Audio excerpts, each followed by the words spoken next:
بسم اللہ الرحمن الرحیم۔ السلام علیکم۔ تمام تعریفیں اللہ کے لیے ہیں۔ وہی نیک لوگوں کا ولی ہے، وہی سارے جہاں کو اکیلا پالنے والا ہے۔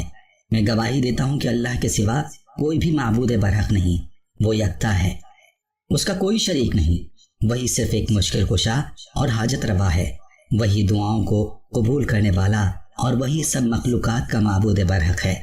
اور میں یہ بھی گواہی دیتا ہوں کہ ہمارے نبی محمد صلی اللہ علیہ وسلم اللہ کے بندے اور اس کے رسول ہیں۔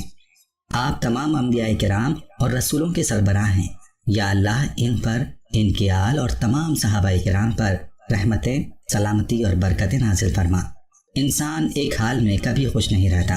انسان پر جب خوشی آتی ہے تو وہ شدید خوش ہو جاتا ہے۔ وہ اس کا اظہار اپنے دوستوں کے ساتھ، اپنی فیملی کے ساتھ کرتا ہے، اور جب کوئی غم یا مصیبت یا پریشانی 2 دن سے زیادہ انسان پر آ جائے تو اس کو اپنی زندگی کی ساری خوشیاں ہی بھول جاتی ہیں۔ اس کو ایسا لگتا ہے کہ جیسے اس نے کبھی خوشی دیکھی ہی نہیں۔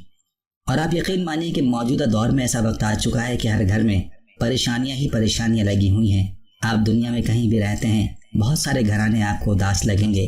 کسی کو اولاد کی پریشانی ہے، کسی کو بیوی کی، کسی کو شوہر کی، کسی کو غربت اور افلاس کی، کسی کو اولاد نہ ہونے کی۔ ہر گھر پریشانیوں سے بھرے ہوئے ہیں۔ ہمارے چینل اور فیس بک پیج پر بھی روزانہ کی بنیاد پر بے تحاشا ایسے لوگوں کے میسج موصول ہو رہے ہیں جو کہتے ہیں کہ میرا بیٹا بڑا نافرمان ہے، ہمارا کہنا نہیں مانتا، ہمیں کوئی وظیفہ بتا دیں۔ کوئی کہتا ہے کہ میرے گھر غربت کا مسئلہ ہے، جوان بیٹے گھر میں فارغ بیٹھے ہوئے ہیں، ان کو کہیں بھی نوکری نہیں مل رہی، اس کا کوئی وظیفہ بتا دیں۔ اب آپ کو ہر فرد کسی نہ کسی پریشانی میں نظر آئے گا۔ اب ان پریشانیوں سے آپ کو نجات صرف اور صرف اللہ کی جانب سے رجوع کر کے ملے گی۔ جب آپ اپنے دل کے دکھڑے، اپنے دل کے غم اللہ کو بتائیں گے تو یقین مانیے آپ کی پریشانی اور مصیبتیں ضرور ختم ہو جائیں گی۔ اسی لیے اللہ کی جانب رجوع کرنا چاہیے۔ یہ غم بھی اللہ کی طرف سے آتا ہے اور خوشی بھی اللہ کی طرف سے ہی حاصل ہوتی ہے۔ تو یاد رکھیں، اگر غم پریشانی آنے پر آپ اللہ کے قریب ہو جاتے ہیں تو یہ بہت بڑا اعزاز ہے۔ اکثر لوگ غم اور پریشانی آنے پر شراب نوشی، سگریٹ نوشی کرنے لگتے ہیں، یا پھر جو لوگ زندگی سے بہت ہی تنگ ہوتے ہیں وہ خودکشی کر لیتے ہیں۔ اللہ تعالیٰ جب کسی کو اپنے قریب کرنا چاہتا ہے تو اسے جان، مال، اولاد سے آزماتا ہے۔ حضرت علی رضی اللہ تعالیٰ عنہ سے کسی نے پوچھا، یا امیر المومنین، آزمائش اور سزا میں کیا فرق ہے؟ آپ نے فرمایا، جب تم پر کوئی مصیبت آئے اور وہ مصیبت تمہیں اللہ کے قریب کر دے تو سمجھو آزمائش ہے، اور اگر مصیبت تمہیں اللہ سے دور کر دے تو سمجھو سزا ہے۔ پیارے دوستو، علماء کرام نے لکھا ہے کہ سخت ترین پریشانی آنے پر آپ اللہ کی جانب رجوع کر لیں اور دن میں 5 نمازوں میں فرض پڑھنے کے بعد صرف 7 بار سر پر ہاتھ رکھ کر سورہ کوثر پڑھ لیں۔ اس دوران اپنی پریشانی اور حاجت کو ذہن میں رکھیں۔ اس کے بعد آپ اللہ سے دعا مانگیں۔ آپ کا اللہ سے یوں مانگنا اللہ کو اتنا پسند آئے گا کہ وہ فوری طور پر آپ کی پریشانی اور مصیبت کو ختم کر دے۔ تو یہ ایسا زبردست وظیفہ ہے کہ اللہ سے فوری طور پر دعائیں قبول کروا سکتا ہے۔ اس وظیفے کو آپ نے لگاتار نہیں کرنا۔ جب بھی آپ کو پریشانی یا مصیبت پیش آ جائے آپ اسی وقت یہ وظیفہ کر لیں۔ انشاءاللہ ایک دن میں ہی آپ کی پریشانی دور ہو جائے گی۔ یہ وظیفہ تمام بہن بھائی کر سکتے ہیں۔ مرد حضرات مسجد کے اندر اور مستورات گھر میں یہ وظیفہ کر لیں۔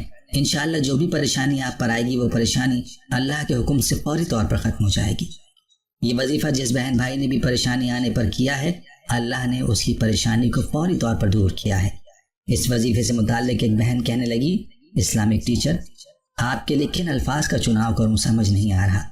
اللہ پاک نے آپ کو دکھی لوگوں کے لیے رحمت بنا کر بھیجا ہے کہ یہ میرا بندہ ہے، اس بندے سے تم جتنا فائدہ اٹھانا چاہتے ہو اٹھا لو۔ اللہ آپ کی دنیا اور آخرت سنوار دے۔ جس طرح آپ لوگوں کو سنوارنے میں لگے ہوئے ہیں۔ میرا نام فلاں ہے، میں نے کبھی نہیں سوچا کہ آپ کو میسج کروں گی۔ اب میں میسج کے بغیر نہیں رہ سکتی۔ میں اپنی ماں باپ کی اکلوتی بیٹی ہوں۔ بچپن ہی سے اللہ تعالیٰ اور اس کے رسول صلی اللہ علیہ وسلم کی طرف دل مائل رہا۔ بچپن میں سب کو کھیل کود ہی یاد ہوتا ہے۔ مجھے یاد ہے کہ میں مسجدوں میں رویا کرتی تھی، اللہ سے مانگا کرتی تھی، اور اللہ تعالیٰ کسی نہ کسی طرح مجھے اس کا جواب ضرور دیتے۔ یہ باتیں میں نے کسی کو نہیں بتائیں۔ آج پتہ نہیں دل کر رہا ہے کہ آپ سے اپنے دل کی باتیں کروں۔ کم سن عمر ہی میں اللہ سے دل ہی دل میں باتیں کرتی تھی۔ ایک دن میں سجدے میں رو رہی تھی اور کہتی کہ یا اللہ، تو اپنے بندوں سے 70 ماؤں سے زیادہ بھی پیار کرتا ہے، میری پریشانیاں دور کر۔ اچانک دل میں ایک سکون پیدا ہو گیا۔ میرے والد صبح ہوتے ہی تلاوت قرآن پاک پڑھتے، پھر نعت رسول مقبول صلی اللہ علیہ وسلم سنتے، جنہیں میں بھی بہت شوق سے سنتی رہتی۔ وقت گزرتا گیا، میں جوان ہو گئی، دنیا کی رنگینیوں میں گم ہو گئی۔ اللہ سے دور ہوتی گئی۔ اللہ تعالیٰ مجھے معاف کرے۔ میرا تعلق غریب گھرانے سے تھا تو اس غریبی سے نکلنا چاہتی تھی۔ بس کہتی کوئی امیر لڑکا مل جائے، دعائیں مانگتی میری شادی امیروں میں کرنا۔ ایک دن یوں ہی بیٹھی تھی کہ آپ کی ماتھے پر ہاتھ رکھ کر سورہ کوثر کو پڑھنے والی ویڈیو دیکھی۔ میں نے اس کے بعد سورہ کوثر کا ایک ہی دن عمل کیا تھا۔ یقین مانیے صرف ایک ہی دن اس عمل کو کیا تو اسی وقت میری دعا قبول ہو گئی۔ جس روز میں نے یہ وظیفہ کیا تھا اس کے اگلے روز ہی خاندان کے سب سے اونچے گھرانے سے میرے لیے رشتہ آیا۔ جس طرح میں 5 بہن بھائیوں میں سب سے چھوٹی، اسی طرح میرا شوہر بھی سب سے چھوٹا۔ لوگوں کے منہ کھلے کے کھلے رہ گئے۔ لوگ کہنے لگے سنا تھا کہ بیٹیوں کے نصیب پہاڑ توڑ دیتے ہیں، آج دیکھ بھی لیا۔ ہم اتنے خوش تھے کہ کوئی جانچ پڑتال بھی نہیں کی۔ اس کے بعد جب بھی کوئی پریشانی آتی تو میں نماز کے بعد سورہ کوثر سر پر ہاتھ رکھ کر پڑھ لیتی، اسی وقت میری حاجت پوری ہو جاتی۔ اسی طرح ایک اور بھائی اس وظیفے کے بارے میں کہنے لگے السلام علیکم، اللہ پاک آپ پر اپنی کروڑوں رحمتوں کا نزول فرمائے اور آپ کی اولاد پر بھی اپنی خاص رحمتیں فرمائے، تا زندگی آپ کو اسی طرح دکھی انسانیت کی خدمت کرنے کی توفیق عطا فرمائے، آمین۔ اور آپ کے فیض میں، عمر میں، روحانیت میں اور زندگی میں برکتیں عطا فرمائے، آمین۔ ہمارے گھر میں ہر وقت لڑائی جھگڑا رہتا تھا، کوئی بات بھی نہیں ہوتی اور لڑائی اس قدر طویل ہو جاتی کہ ہفتہ ہفتہ گزر جاتا ایک دوسرے سے بات کیے بغیر۔ بھائی کی شادی ہوئی تو بھابھی سے بھی ہر وقت لڑائی جھگڑا رہتا۔ لائٹ گیس کچھ بھی نہیں تھا ہمارے گھر میں۔ میں نے خود قرآن پاک حفظ کیا ہوا ہے، میرا قرآن پاک پڑھنے کو دل نہیں کرتا تھا۔ میرے ابو، میرے بڑے بھائی فارغ یعنی بے روزگار تھے، جہاں جاتے جواب مل جاتا، کام نہ بن پاتا۔ میں نے بہت سے وظائف کی مگر کوئی فائدہ نہ ہوا۔ پھر آپ کے چینل پر سورہ کوثر کو سر پر ہاتھ رکھ کر پڑھنے والا وظیفہ ملا جو مجھے بہت پسند آیا۔ ایک دن میں ہی اس وظیفے کو پڑھا اور اس کے نتائج حیرت انگیز نکلے۔ ہمارے گھر لائٹ لگ گئی، گیس لگ گئی، بھائی کو اتنی اچھی جاب مل گئی۔ بھائی کا ہر وقت امی کے ساتھ جھگڑا رہتا تھا جو کہ ختم ہو گیا۔ بھابھی بھی ہمارے ساتھ ٹھیک ہو گئیں۔ غرض کے تمام مسائل آہستہ آہستہ ختم ہوتے چلے گئے۔ اس وظیفے کا جہاں ہمیں دنیاوی فائدہ ہوا وہیں روحانی بھی بہت سے فائدے ہوئے۔ وظیفہ پڑھنے کے دوران 2 مرتبہ میرے ساتھ ایسا ہوا کہ میرے دل میں صرف ایک بات کا خیال گزرا کہ کاش ایسا ہو جائے، تو اللہ پاک نے ویسا ہی کر دیا، مجھے وہ چیز عطا فرما دی، اور یہ سب سورہ کوثر کے وظیفے کی برکت سے ہوا۔ پیارے دوستو، آپ پر جب بھی کوئی پریشانی یا مصیبت آ جائے تو اسی وقت سر پر ہاتھ رکھ کر سورہ کوثر پڑھ لیا کریں، انشاءاللہ آپ کی تمام پریشانیاں جڑ سے ختم ہو جائیں۔